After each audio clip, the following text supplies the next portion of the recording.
کام کو فرض کر دیا اور اس میں صاف صاف آیتیں نازل کی تاکہ تم یاد رکھو۔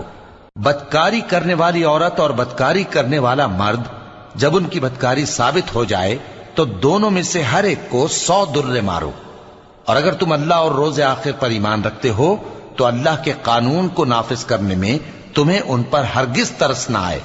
اور چاہیے کہ ان کی سزا کے وقت مسلمانوں کی ایک جماعت بھی موجود ہو۔ بدکار مرد تو بدکار یا مشرک عورت کے سوا کسی سے نکاح نہیں کرتا، اور بدکار عورت کو بھی بدکار یا مشرک مرد کے سوا اور کوئی نکاح میں نہیں لاتا، اور یہ یعنی بدکار عورت سے نکاح کرنا مومنوں پر حرام ہے۔ اور جو لوگ پرہیزگار عورتوں کو بدکاری کا عیب لگائیں اور اس پر 4 گواہ نہ لائیں تو ان کو 80 درے مارو،